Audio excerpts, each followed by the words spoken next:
Hey guys, Ultra Maximus here, and I'm back with another 3D Blu-ray review. This time we're going to take a look at The Amazing Spider-Man in 3D.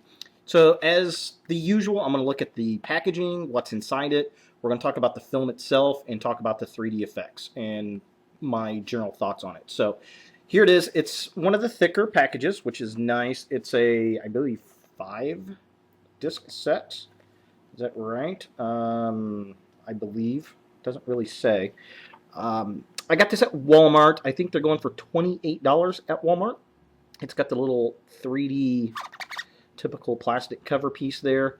Web slinger or something, whatever that is. And it's got the ad for the ultraviolet Blu-ray download, streaming download, blah, blah, blah, blah. Here's the backside, gives a story of what's going on, Blu-ray 3D exclusives, the Blu-ray exclusives, and then other scenes, and of course it's got the, hey, you need this plus this plus this plus this to watch this film. So yeah, here's the outer jackets.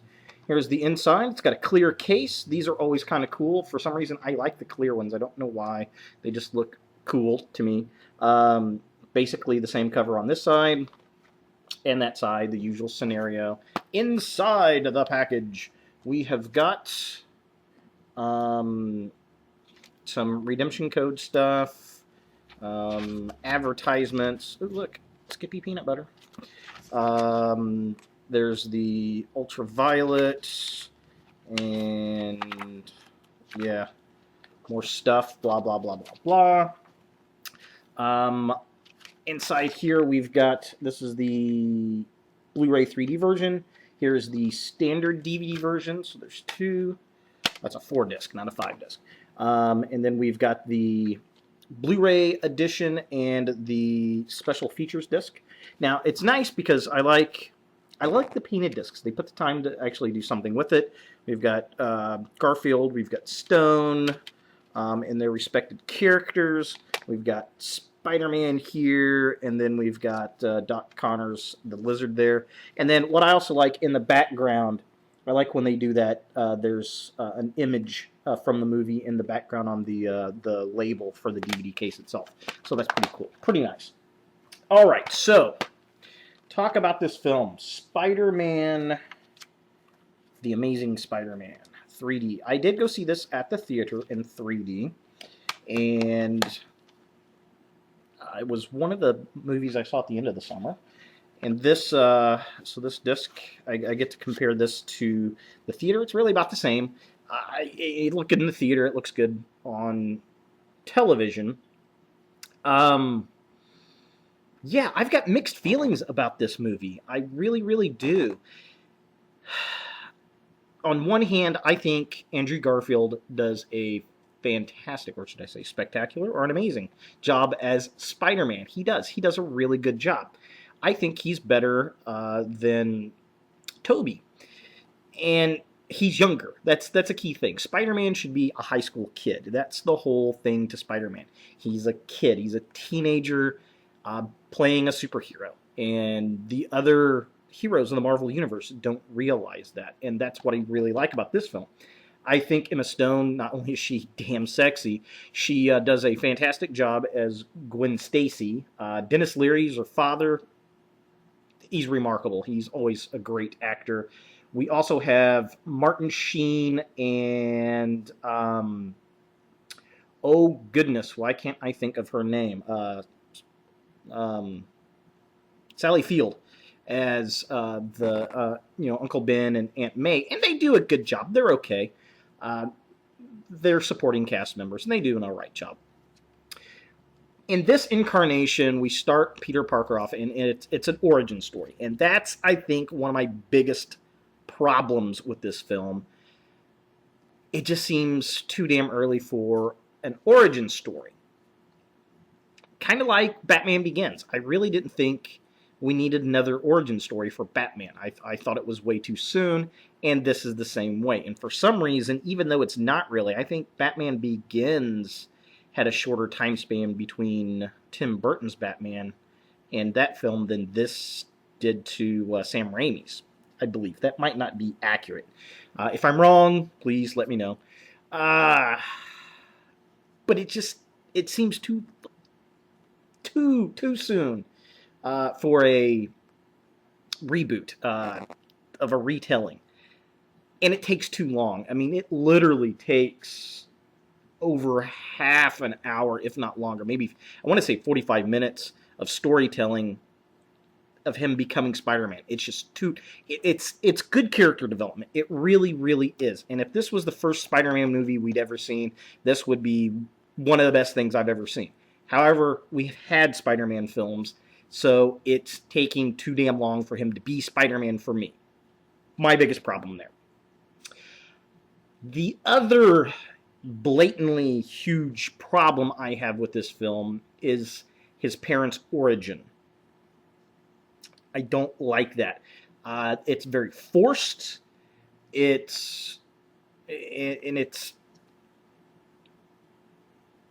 putting Parker's father and mother involved in experiments, and they're scientists, or at least the father is, and I don't like that. It just really irritates me. It's very forced. Also, Gwen Stacy being Dr. Connor's assistant. Again, it's just forced. I don't like that. I thought that was very It's cheap as far as the writers in a way to get the plot going and the story out. I didn't like it. I thought it was a slap in the face to the fans. I really did not like that. And it's really a shame because there are so many other things that are very nice that they give fans, like the fact he has the web slingers and he's working on the webbing and all that kind of stuff. I like that because Sam Raimi's Spider-Man was really Spider-Man 2099, and this is Spider-Man. The costume's okay; it's not too bad. It's about the same as the first one.